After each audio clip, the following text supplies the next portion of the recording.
Okay, how's everybody doing this evening? My name is Kent. The channel is EOS San Diego, and the train just went through, so we won't have to hear a train tonight.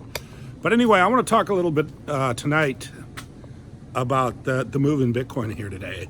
I believe it was either yesterday or today. I haven't been watching all that closely, but anyway, I see Bitcoin was up, getting close again to $11,000, which to me is good news. My bad days are the days when I see Bitcoin go down. I love seeing Bitcoin go up because every time I see Bitcoin go up a little bit, it makes me feel a little bit more secure. And the reason is obviously because I have Bitcoin, I own Bitcoin, and I believe in Bitcoin. And I want to talk a little bit about Bitcoin tonight, even though we are a project running on the EOS blockchain. I'm a strong believer in EOS, even though the price is $2.50. And a lot of people have given up hope. I'm going to tell you right here and now, Bitcoin, EOS, Ethereum, these projects are going to do much better in the future and are very much alive. If there's two things that are happening right now, one is that the economy is changing. It's changing dramatically. I'm going to talk a little bit about that in the video here tonight. The other thing going on is that the U.S. economy and the U.S. dollar are starting to get to be a concern for a lot of people. We have an election coming up. A lot of people around the world are very interested in this election. Why? I have no idea, because it doesn't matter who you vote for. Everything pretty much stays the same. It's just that if you believe in this person or that person, the policies all pretty much stay the same. But anyway, I'm not going to get into politics because I'm not interested in it, because it has nothing to do with what's going to happen in the world and what's happening in the world today and tomorrow and in the future. Because that's what I want to talk about, because that's where people's concerns lie, and especially in my age group. You know, my better working years are behind me. My future is kind of set already. So what I do from here on out is very important. So I'm concerned.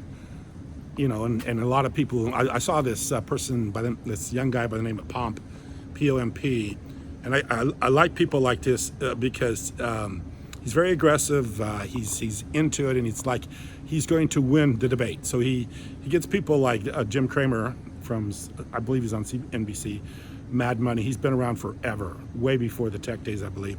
And he gets him on his channel, which is great. I love to see that. But it's almost like he's going to talk Jim Cramer into Bitcoin. So he's very intense. He's focused. He's not blinking. He's going to win the argument. He's going to get Jim Cramer to believe in Bitcoin, although Jim Cramer knows little to nothing about Bitcoin. And really, Jim Cramer is just, you know, just like the presidential candidates, is just an actor playing a role. He probably knows very little about much of anything. That's why he's on CNBC, and that's why he's been talking about stocks for a long time, because he says nothing. He just talks and talks and talks, and literally has nothing to say. But this guy's going to talk him into Bitcoin, and give him all the good things and bad things about Bitcoin. And I love the enthusiasm, but the reality of the situation is it doesn't matter what Jim Cramer thinks, and it doesn't matter if Jim Cramer talks about Bitcoin or doesn't talk about Bitcoin, invests or doesn't invest. It really doesn't matter about anybody. Warren Buffett, Paul Tudor Jones, anybody. It doesn't really matter, because the numbers are set, and the reality of what's happening is the reality of what's happening, regardless of who's playing whatever role. And that's what I think a lot of the world is today, is just a lot of theater, especially the presidential elections, campaigns, the politics and everything like that. It's just doesn't matter who's playing the role. It's just theater. That's all it is. It's theater.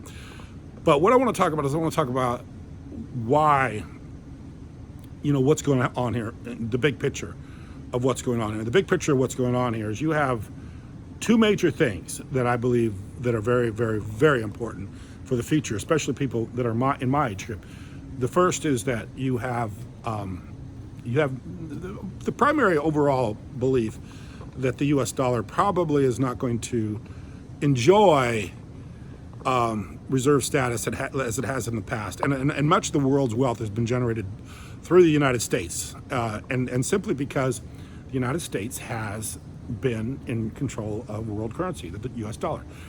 A lot of people don't believe that's going to continue that way, and even though if it does, and I believe it will, continue to be traded around the world, it's not going to have the same power, authority, and it's going to be done in a much more backseat kind of way. So in other words, it's not going to be the primary way people trade around the world. There's going to be other ways that trade, even though the dollars will still be very important, but they will be highly inflated, and there will be other things in competition with it. And one of the other things that I think is going to be in huge competition with the US dollar reserve currency will be Bitcoin. Obviously, Bitcoin. Bitcoin is going to be a player in the world stage, the world role, and as far as your future is concerned and how your assets are valued. If your assets are valued in digital currencies or valued in US dollars. If your assets are valued in US dollars, they're likely to be, you're going to need a lot more of them to buy the same thing. So as housing prices go up, they're going to be a lot more expensive in dollars than they are if you're holding Bitcoin.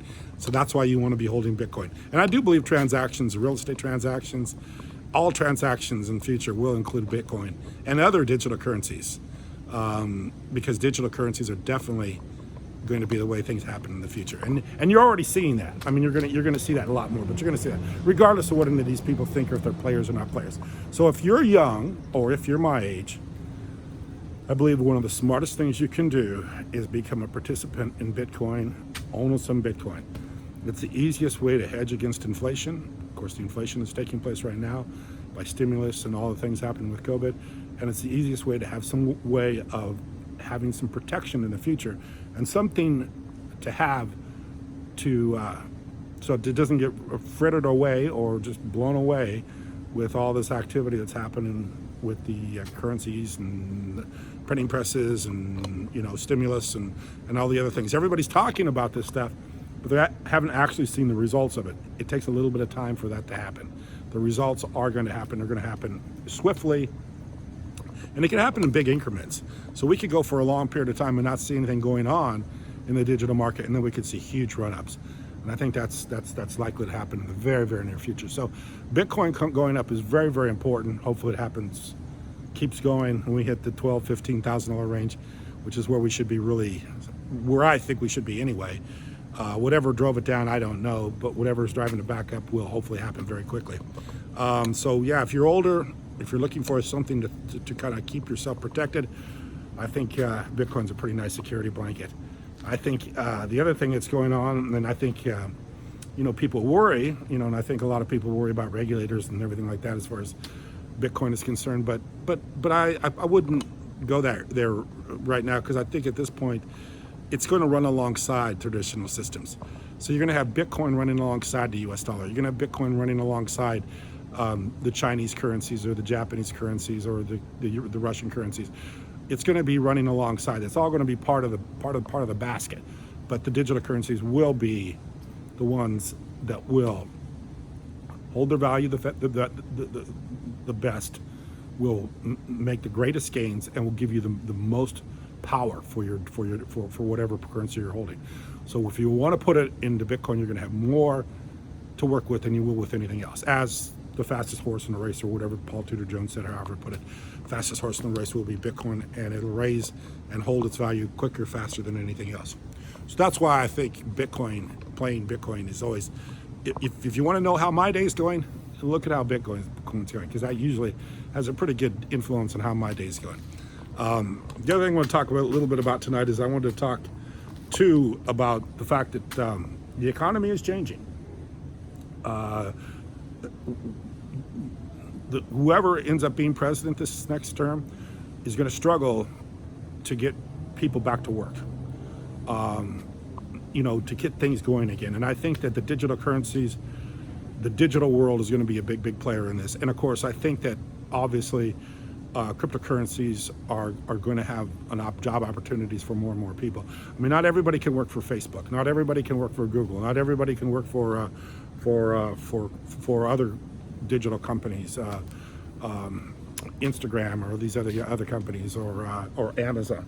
There's going to be other players in the market, and these other players are going to come from places like the cryptocurrencies of the digital currencies, or the digital applications, or the digital businesses that are going to spring up from blockchain.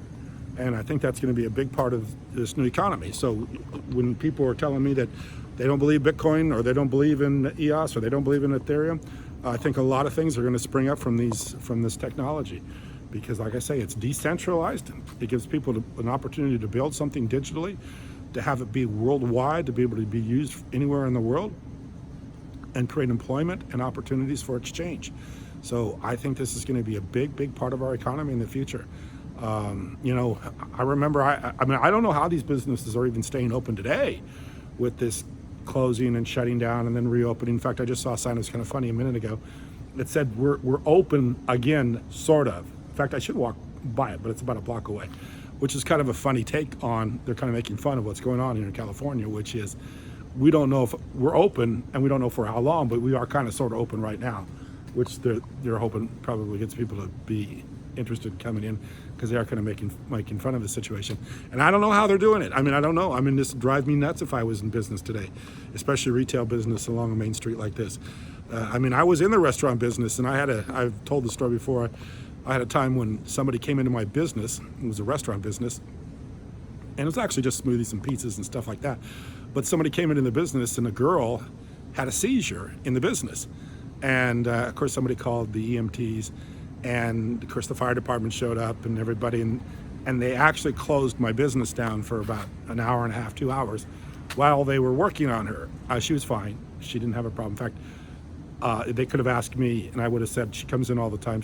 She's not having a seizure. She just had anxiety, I believe. But somebody interpreted it as a seizure. So they called 911, and of course they came in, and they had to do the whole workup on her, the blood pressure, and they had to make sure she had calmed down and give her something to ease her anxiety, whatever. But while they were doing this, they were literally right in the front door, and they shut the place down. And I was freaking out. I'm thinking, I'm going to lose 2 hours worth of business, while my business is shut down for them to work on this girl who I knew was okay, which she was okay. Not to be insensitive about that, but there was nothing really wrong with her to begin with. But somebody called 911 because they saw her fall to the ground. They thought maybe she was having a seizure. So anyway, for 2 hours, I was freaking out because my business was shut down, because the EMTs were working on her, and the fire truck was sitting right in front, and nobody could park in front of the business. So, and of course, they've got fire department there, nobody's going to come in anyway. So I'm freaking out for 2 hours, thinking, my business, I'm losing business today because of this event that's taking place. How is someone shut down for 2 or 3 months, like the business that's right across the street from me, Barrel Republic, which I saw was open the other night. I don't know if they were open tonight because it's a little bit later than that tonight, but they were closed for months. I mean, I think they shut down in March, and they just started opening up here in September. So how you keep these businesses open, I don't know. I mean, like I said, not everybody can work for Amazon, and not everybody. People working from home obviously are going to have to find something to do online. Where are all these jobs going to come from? Not everybody can start an e-commerce website. I mean, that's already a lot of people are doing that, which is a great idea. That'd be my next idea, if I had one of these businesses, to go online with it. But that's been going on for 20 years. In fact, that's been part of my business for 20 years. It's how I got involved with the websites and digital marketing and all this other stuff, is by creating online businesses. So yeah, I mean, people have been doing that for 20 years. Now you got to figure out other ways of creating online activities. Well, blockchain is a beautiful way to do that. We're doing it right now with the Challenge application. And we're creating a lot of activity, a lot of interest around the world. Not to mention the fact that we're giving people cryptocurrencies to exchange and to use, and to create ideas to help businesses. In fact, I've used the Challenge for promoting my wife's YouTube channel. Actually ran ads on YouTube, and also gave away EOS to have people come to her YouTube channel. And I actually did much better by giving away EOS for people to come and subscribe than I did by creating an ad on YouTube with AdWords. The AdWords account didn't even do a fraction as well as the Challenge application. So the Challenge application, as far as advertising is concerned, for me so far, has worked much better than AdWords. And I've been doing AdWords for 20 years, or actually 20 years, maybe not 20 years. I don't know when they started, 2002, 2003. But I've had an AdWords account for all these years. And I've done better with giving away EOS and creating a challenge for somebody to do something by giving us some EOS or giving it challenge tokens or something like that, by giving away digital currency, than I have by creating something through AdWords and paying an ad account to run like on a YouTube video or to run an ad for an advertisements on search engines. I'm doing much better through Challenge than I am through Google. So these are the ideas that are going to start happening in the future, and these are the ideas that are going to take over our economy. They have to, because the economy is moving more online, as well as digital currencies, as well as a lot of other activities that are going online. So anyway, that's where it's going. Like I said, regardless of who knows about it or who participates, those are the activity. That's what's going to happen, and that's the way it's going to happen. And it's nothing there's going to do to change it. So, like I said, you can persuade all you want to persuade, but it is what it is. There's 21 supposedly million Bitcoin ever to be made, but we know that many have been lost. Many have been are in accounts that the private keys will never be recovered. And we know not all of them are going to be available. So I'm thinking maybe 14, 15, 16 million. Think about how many million people there are and the billion people there are in the world, and how many millions of Bitcoin there are. There's not even an opportunity for most people, I've seen the math before, to even own a very small fraction of a Bitcoin. More people own gold, gold jewelry, gold bullion, gold bars than will ever own Bitcoin. So think of the massive amounts of gold in the world and how scarce gold is, how few people own gold. Even a significantly fewer will ever own a Bitcoin, or even own a fraction of a Bitcoin. Bitcoin will be the most scarce, I wouldn't call it commodity, but the most scarce way to hold money in the world will be Bitcoin, more scarce than anything else. Fewer people will own Bitcoin than will ever own gold. Fewer people will own Bitcoin than will ever own almost anything. Fewer people will own Bitcoin than will own real estate in Manhattan or real estate in California. Fewer people will own Bitcoin. That's how scarce Bitcoin is, and that's how valuable it will be. It'll be like owning real estate in Manhattan, or owning real estate along the coast here in Southern California, or owning real estate in some of the most sought after real estate in the world, owning a piece of that property someplace in the world, Tokyo or Beijing or Hong Kong or someplace like that, owning the most prime piece of real estate in that city or that country or that place. That'll be the exclusivity. Can't talk to that. Always a word that messes me up. The exclusiveness of owning a Bitcoin will be the exclusiveness of owning some of the most expensive, high-priced real estate in the world. Honolulu, Hawaii, places like that. So anyway, watch Bitcoin. Purchase as much as you can. Not so much that you get yourself into financial trouble or you got to overextend yourself, or sell it before it actually realizes some of its potential. But I think you could buy it any place. You could buy it, if it goes to 100,000, you can still buy Bitcoin and make money. You buy it at 200, I think it'll still make money. If you buy it at 1 million, it'll still make money. So it doesn't matter where you buy it, because you're always going to make money on Bitcoin over the long period of time. But the sooner you buy it and the longer you hold it, the more money you're going to make. That's my opinion. So anyway, I appreciate you watching. Thank you very much.